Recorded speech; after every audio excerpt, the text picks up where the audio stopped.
Welcome to the Doomsday Clock. My name is Jean Mercure and it is 89 seconds to apocalypse.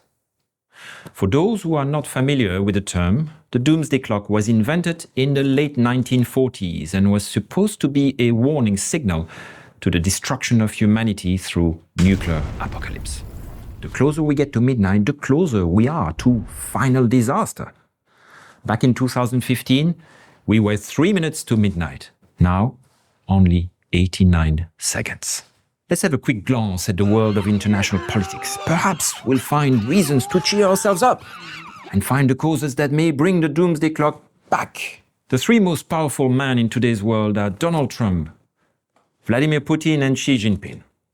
Donald Trump gives the world a magnificent message of hope. Young man, pick yourself off the ground. I said, young man, 'cause you're in a new...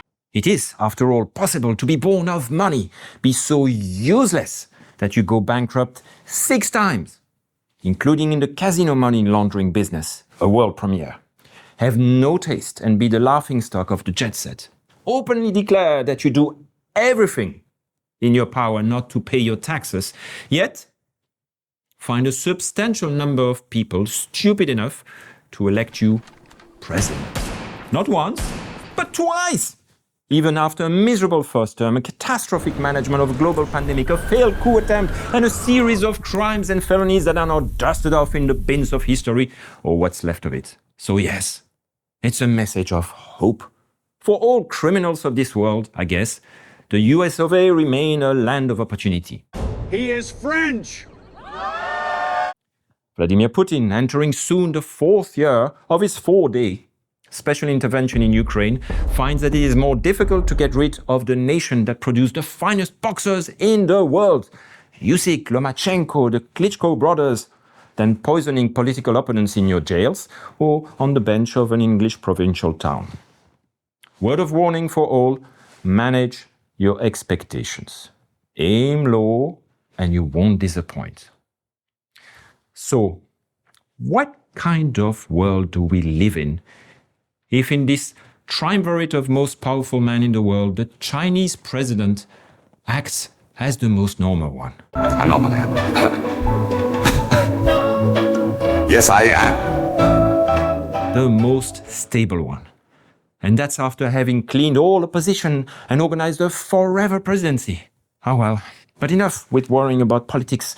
Thank God we have the tech billionaires to balance things out. Or do we? Thank you.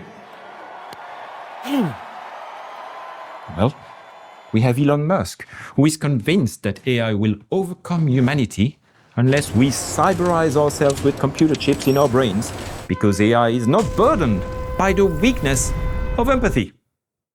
After all, it makes sense that the man who dismantled USAID and doomed millions around the world to die from starvation and preventable diseases would see empathy as a weakness. Even the Terminator played by Arnold in T2 demonstrated more humanity than Elon. So what's the deal?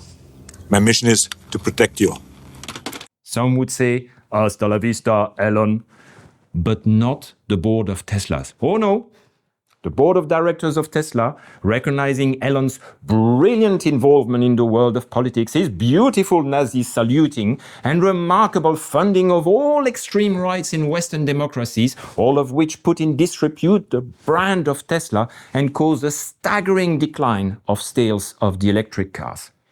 They decided, in their infinite wisdom, to reward Elon Musk with $1 trillion package, provided he floods the world with 1 million robots, presumably non-empathetic ones.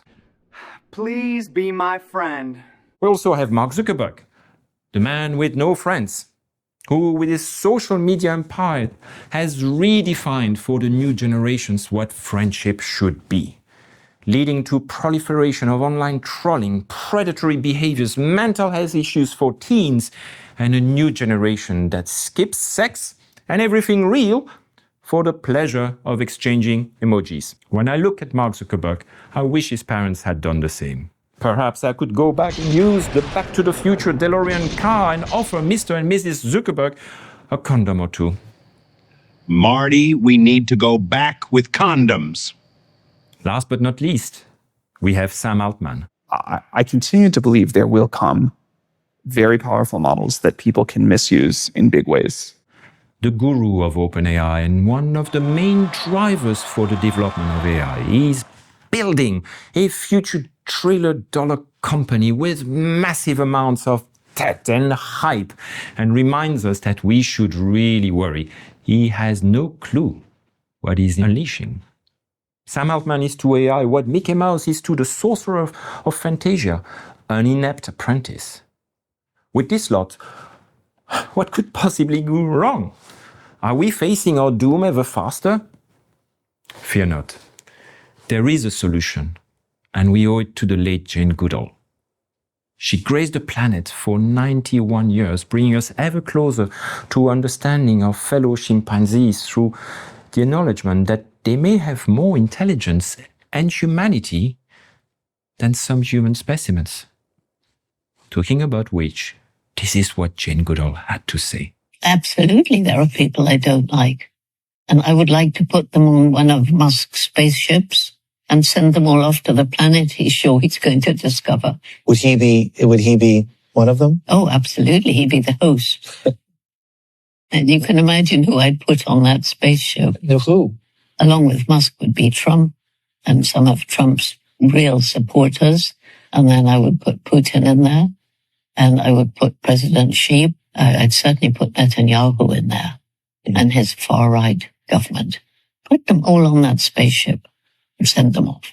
She's right. But I asked AI the following question. What would be the impact on the doomsday clock if we sent Elon Musk, Donald Trump, Vladimir Putin, Xi Jinping, and Benjamin Netanyahu on a one-way trip to Mars? And here's the answer. Removing these individuals, each holding considerable sway over nuclear deterrence, from the equation would dramatically lower the likelihood of a miscalculation leading to catastrophic escalation. This is the primary driver of the clock's current high setting, and removing the source would bring the clock back considerably. We're likely talking about moving the clock 15 to 25 minutes to midnight. Removing these figures who are all frequently utilizing and amplifying disinformation campaigns would also alleviate a significant contributing factor to global instability. Great leaders, we are now 89 seconds to midnight on the doomsday clock.